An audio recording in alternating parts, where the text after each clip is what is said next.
Assalamualaikum warahmatullahi wabarakatuh. Waalaikumsalam warahmatullahi wabarakatuh. Bismillahirrahmanirrahim.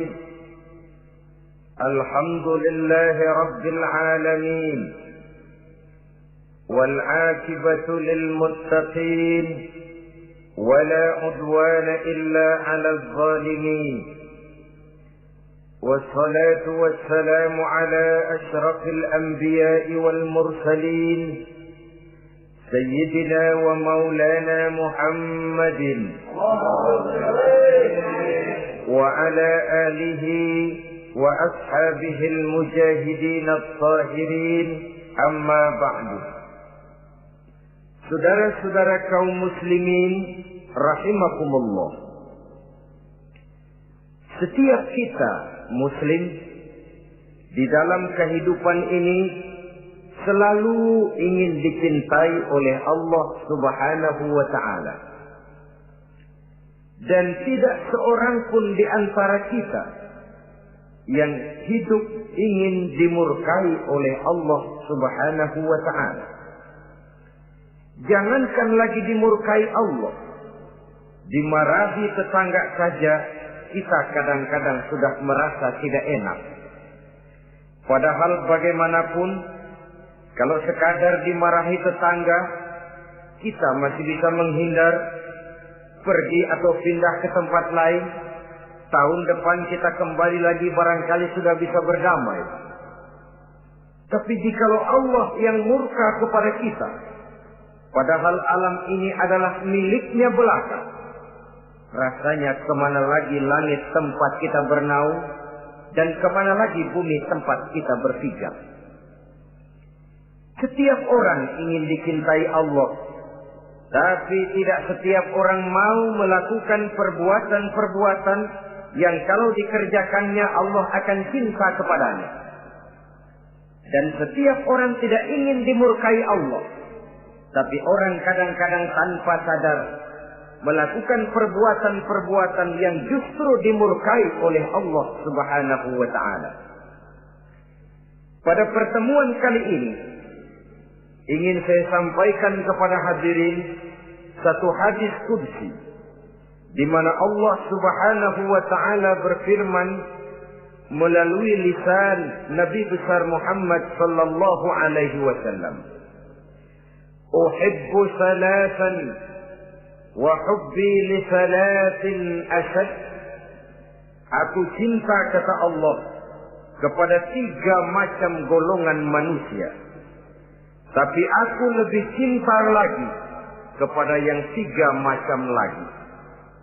Jadi ada yang sekedar dicintai Allah, ada yang lebih lagi dicintai oleh Allah Subhanahu wa taala. Siapa mereka? Mari kita ikuti satu persatu isi daripada hadis qudsi ini.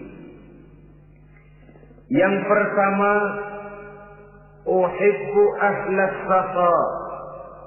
Aku cinta, kata Allah, kepada orang-orang yang pemurah.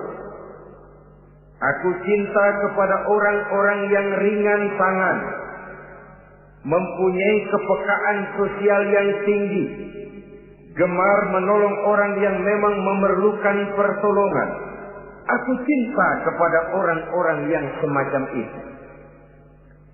Saudara-saudara kaum muslimin rahimakumullah, di zaman sekarang ini, seiring dengan makin tajamnya persaingan hidup, makin tingginya tensi ekonomi,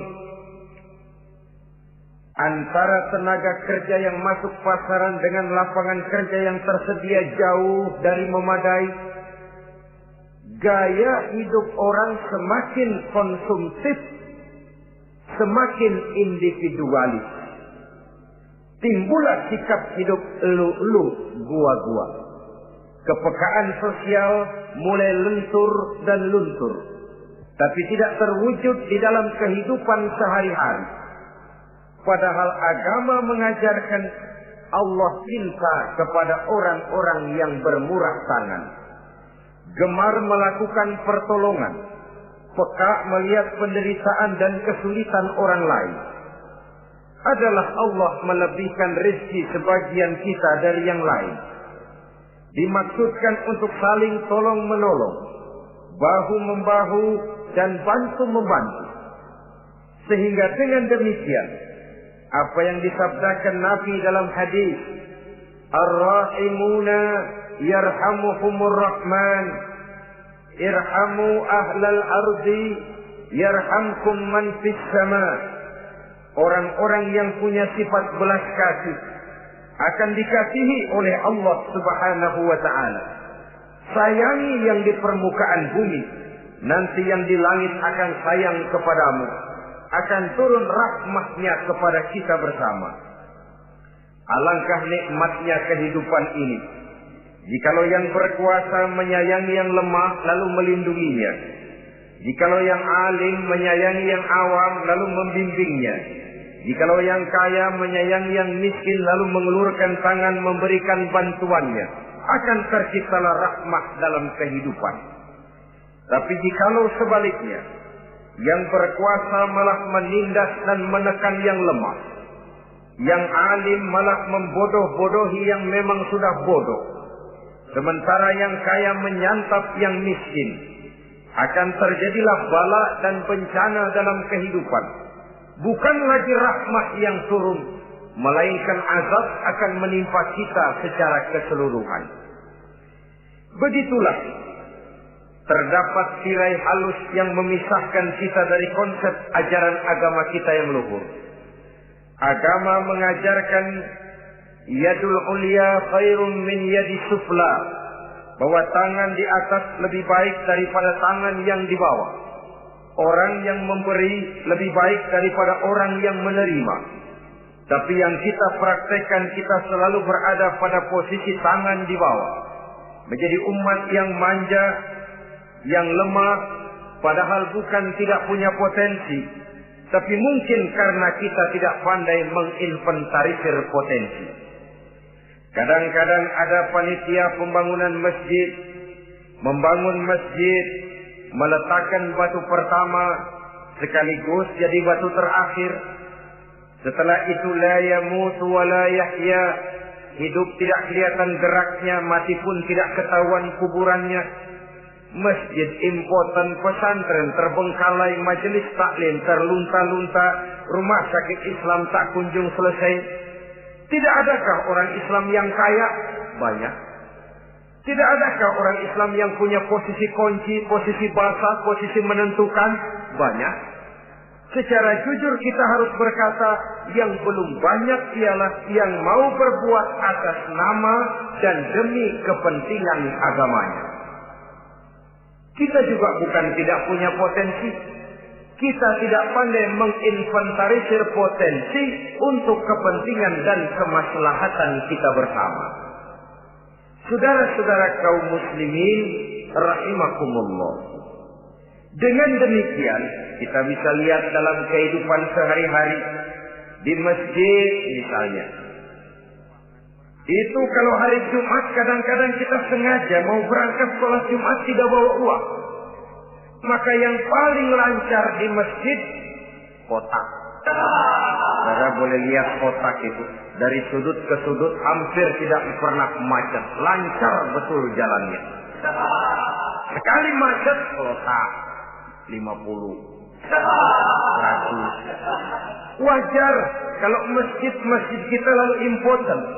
Bagaimana akan mengadakan kegiatan kalau tidak ada dana? Oleh karena itu pada kesempatan ini saya ingin mengetik, berbahagialah kita jikalau oleh Allah Subhanahu wa ta'ala diberikan kepercayaan berupa titipan, wa mal malu wal banuna illa wadai'. Harta dan anak-anak tidak lain satu titipan dari Allah Subhanahu wa ta'ala. Dan pada satu saat titipan itu akan diambil oleh yang empunya. Allah cinta kepada orang-orang yang pemurah. Allah akan memberikan balasan yang berlipat ganda. Kalau saudara bersedekah kepada anak yatim, bukan si yatim itu yang akan membalasnya. Kalau saudara membantu pembangunan masjid, bukan panitia masjid yang akan memberikan ganjarannya. Kalau saudara membangun pondok pesantren, bukan kiai yang punya pesantren yang akan memberikan balasannya. Allah Subhanahu wa ta'ala melalui jalan yang tidak kita sangka-sangka, melalui jalan yang dalam istilah Quran disebut min haitsu la yahtasib, melalui jalan yang tidak pernah kita hitung, kita sangka sama sekali, jalan gaib yang hanya Allah saja yang maha tahu. Sebaliknya, wa hubbi lil faqir as-sakhi asad, kata Allah, aku cinta kepada orang-orang yang pemurah, tapi aku lebih cinta lagi kepada orang-orang miskin yang pemurah. Orang kaya pemurah, Allah cinta. Orang miskin pemurah, Allah lebih cinta. Kenapa? Kalau orang kaya sedekah 5.000 rupiah misalnya, orang miskin pun sedekah 5.000 rupiah, sama jumlahnya, sama ikhlasnya, sama halalnya, tapi besarnya pahala lebih besar sedekah si miskin yang 5.000 rupiah itu ketimbang si kaya yang juga 5.000 rupiah. Kenapa maka demikian? Oh, buat orang kaya uang 5.000 apalah artinya. Tapi buat si miskin, untuk jumlah 5.000 itu dia harus peras keringat, banting tulang, pergi pagi, pulang sore, kaki jadi kepala, kepala jadi kaki. Tapi kok dia berani bersedekah sejumlah sedekahnya orang kaya. Ini yang dinilai oleh Allah Subhanahu wa ta'ala. Saudara-saudara kaum muslimin rahimakumullah, sifat inilah yang dahulu dicontohkan oleh baginda Rasul. Bahkan apa yang beliau sedekahkan kepada orang lain biasanya adalah sesuatu yang lebih baik dari apa yang beliau pakai sendiri. Watak ini yang diikuti oleh generasi sahabat. Kita ambil contoh ketika terjadi perang Tabuk misalnya. Datanglah Sayyidina Abu Bakar Siddiq, membawa seluruh harta bendanya disumbangkan di jalan Allah.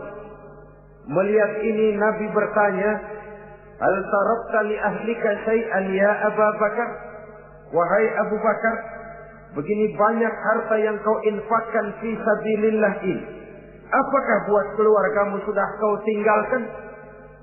Sayyidina Abu Bakar dengan tegas menjawab, taraktu lahumullaha wa rasulahu.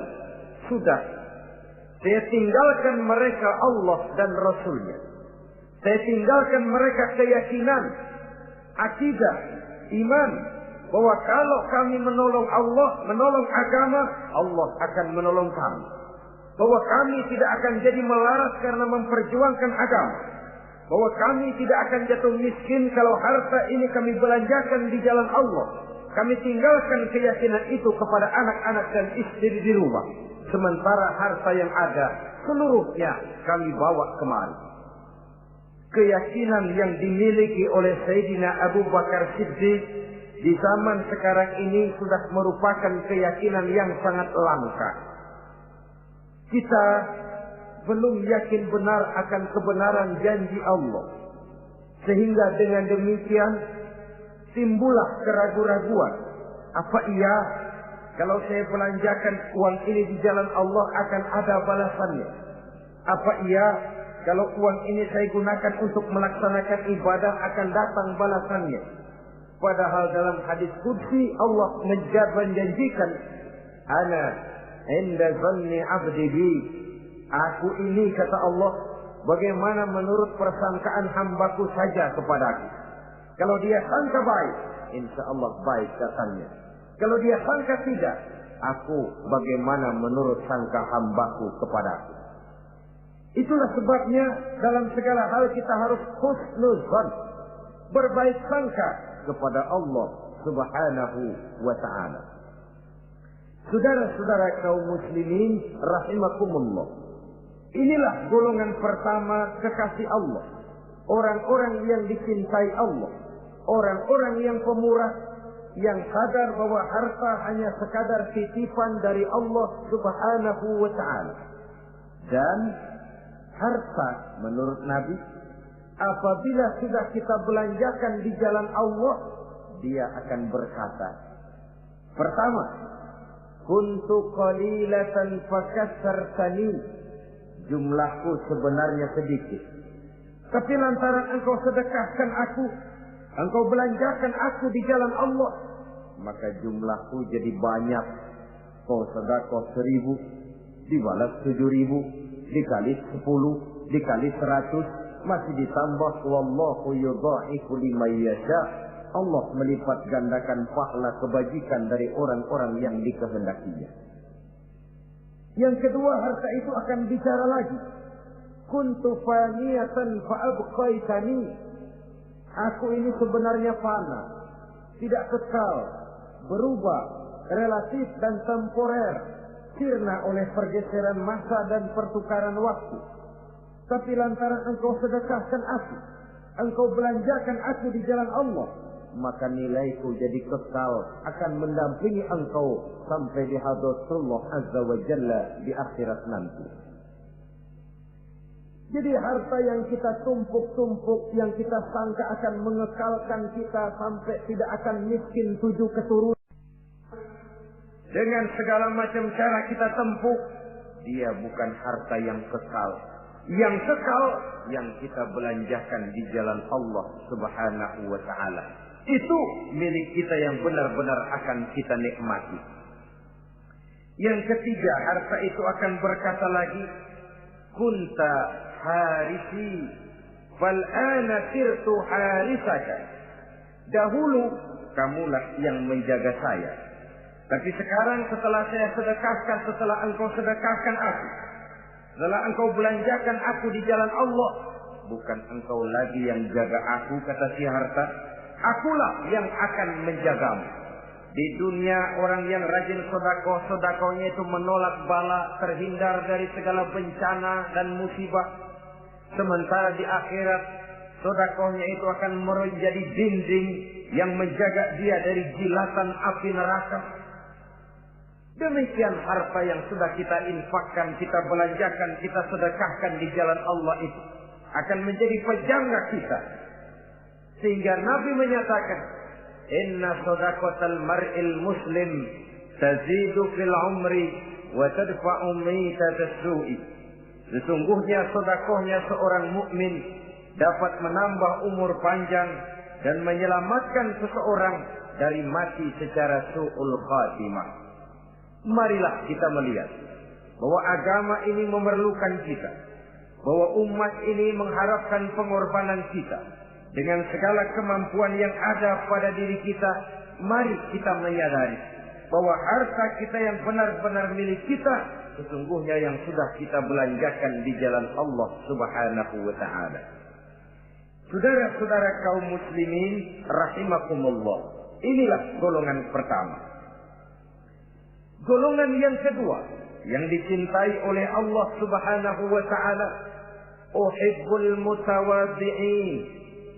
Aku cinta, kata Allah, kepada orang-orang yang rendah hati, orang-orang yang membawa ilmu padi, makin berisi makin merunduk, makin di puncak makin sadar akan kelemahan dan keterbatasannya. Aku cinta kepada orang-orang yang rendah hati. Adalah satu sifat dari Rasulullah sallallahu alaihi wasallam yang diriwayatkan oleh Imam Abu Ja'far Al-Barzanji misalnya dalam rawi Barzanjinya, wa kana sallallahu alaihi wasallam syadidal haya'i wat tawadhu. Adalah Rasulullah sallallahu alaihi wasallam seorang yang sangat pemalu dan sangat rendah hati. Tawadhu, tidak melonjak menjadi angkuh dan sombong. Walaupun beliau adalah asyraful anbiya wal mursalin, nabi dan rasul termulia, imamul muttaqin, imamnya orang-orang yang bertakwa, rahmatan lil alamin, diutus sebagai rahmah bagi seluruh alam, tapi tawaduknya demikian luar biasa. Ketika beliau terusir dari Makkah, kita bisa membayangkan meninggalkan kampung halaman, meninggalkan keluarga yang berbeda akidah, hijrah ke Madinah. Tapi pada lain kesempatan, ketika beliau dengan bala tentaranya masuk ke kota Mekah, dan orang-orang kafir Quraisy yang kita kenal dalam peristiwa Fathu Makkah itu, gentar hati mereka, sembunyi di dalam rumahnya masing-masing. Mereka masih ingat beberapa tahun yang silam, dikala Nabi Muhammad dan para sahabatnya dikejar-kejar, terusir dari Mekah hijrah ke Madinah. Sekarang Rasul kembali ke Mekah dengan segala keperkasaan bala tentaranya. Mereka berpikir, andai kata Muhammad mau saja membalas dendam, habis kita ini, habis, tidak akan tersisa. Dahulu dia kita caci maki, dahulu dia kita usir, dahulu dia kita kejar-kejar untuk kita bunuh. Sekarang kita tidak berdaya. Muhammad dengan perkasa, dengan bala tentaranya yang gagah sekarang masuk ke kota Mekah. Apa yang harus kita lakukan? Mereka menunggu dan menunggu. Dan Nabi dengan gagah masuk ke kota Mekah bersama bala tentaranya. Apa ucapan yang pertama beliau lontarkan? Pembalasan dendam? Tidak. Mencari orang-orang yang dulu mengejar, memusuhi, mengancam akan membunuhnya? Tidak. Beliau tidak teriak-teriak, mana itu Abu Jahal, mana itu Abu Lahab, mana itu Abu Sufyan, mana itu dulu orang-orang yang memusuhi saya dan sahabat saya, ayo keluar kalau berani, ha? Tidak. Pidato ucapan pertama yang keluar dari bibir yang mulia itu sungguh di luar perkiraan kufar Quraisy. Apa jawab Nabi? Pidato Nabi, al-yauma yaumul marhamah. Tuan-tuan para Quraisy, tidak usah khawatir. Hari ini adalah hari yang penuh kasih sayang. Saya masuk ke kota Makkah semata-mata untuk menunaikan ibadah. Tidak akan ada balas dendam. Tidak akan ada pertumpahan darah.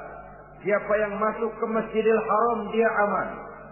Siapa yang masuk ke Masjidil Haram dia tenang, tidak akan diganggu barang sedikit pun. Bersih hatinya dari balas dendam. Tidak ada watak untuk menunjukkan kepongahan pada beliau berada di puncak kejayaan. Tidak. Ini yang disebut sadidul haya wa tawadhu. Sangat rendah hati. Tidak melonjak menjadi angkuh dan sombong lantaran keberhasilan yang pernah dicapainya. Uhibbul mutawadhi'in. Aku cinta kepada orang-orang yang rendah hati. Makin berkuasa, makin rendah hati. Makin berilmu, makin rendah hati. Makin kaya, makin tawadhu. Wa hubbi lil ghaniyil mutawadhi asad. Tetapi kata Allah, aku lebih cinta lagi kepada orang-orang kaya yang rendah hati. Orang miskin tidak sombong, Allah cinta. Orang kaya tidak sombong, Allah lebih cinta. Sebabnya apa? Rasa-rasanya kalau ada orang miskin tidak sombong, memang sudah harusnya. Tapi kalau ada orang kaya, apa saja dia punya. Kebunnya ada di mana-mana, kendaraannya sejumlah keluarganya, uangnya, depositonya ada di berbagai bank, pabriknya banyak. Apa saja dia punya, tapi tidak sombong, tawadhu. Ini yang lebih dicintai oleh Allah Subhanahu wa ta'ala. Saudara-saudara kaum muslimin rahimakumullah. Oleh karenanya, hadis qudsi ini menanamkan kesadaran kepada kita bersama bahwa yang pantas untuk sombong hakikatnya cuma Allah saja. Itu sebabnya salah satu asma'ul husna Allah disebut al-mutakabbir. Kalau Allah sombong, wajar, karena memang tidak ada Tuhan lain selain Allah. Alam dan seluruh isinya adalah miliknya belaka. Tidak ada satupun yang bisa mengklaim. Al-mutakabbir huwallah. Yang pantas sombong hanya Allah subhanahu wa ta'ala. Saudara-saudara kaum muslimin rahimakumullah. Yang ketiga, orang yang dicintai oleh Allah subhanahu wa ta'ala, uhibbut taibin. Aku cinta kepada orang-orang yang bertaubat. Kepada orang-orang yang apabila berbuat kesalahan, dia segera sadar. Dijadikannya kesalahan itu sebagai satu pelajaran untuk tidak diulanginya lagi pada masa yang akan datang. Adalah lebih baik kita mulai dari kertas yang kelabu, hitam sekalipun, kalau akhirnya akan menjadi lembaran-lembaran yang putih, ketimbang kita mulai dengan lembaran yang putih, kalau akan ditutup dengan lembaran-lembaran hitam noda yang tidak berhapus. Allah subhanahu wa ta'ala Maha Pengampun, Pengasih dan Penyayang. Ia akan memaafkan segala perbuatan yang bersifat salah dari hamba-hambanya, asalkan tidak diulanginya lagi. Manusialah yang sering kejam, membiarkan dirinya larut dan hanyut diseret arus dosa. Ia sadar itu satu kesalahan, tapi tidak berupaya untuk menyelamatkan dirinya sendiri. Apakah itu berupa yang namanya judi, minuman keras, menipu orang lain, durhaka kepada kedua orang tua, jahat kepada tetangga, suka memfitnah orang lain. Dibiarkan dirinya hanyut di dalam lembah dosa tanpa upaya penyelamatan sama sekali. Atau kadang-kadang mengulur waktu. Nanti saja sudah tua-tuaan tobatnya. Padahal waktu tidak pernah main-main. Uhibbut taibin. Aku cinta kepada orang-orang yang mau bertobat. Wa hubbi lisabit taib asad. Tapi aku lebih cinta lagi kepada orang-orang muda yang mau bertaubat. Apabila orang tua bertaubat, Allah cinta. Anak muda bertaubat, Allah lebih cinta. Dalam usia mudanya, di mana darah masih mengalir dengan panas, sejuta khayal dan keinginan masih bersemi di dalam benaknya, dia sanggup blokir semua itu, disalurkannya di jalan Allah. Allah cinta sekali kepada orang-orang semacam itu.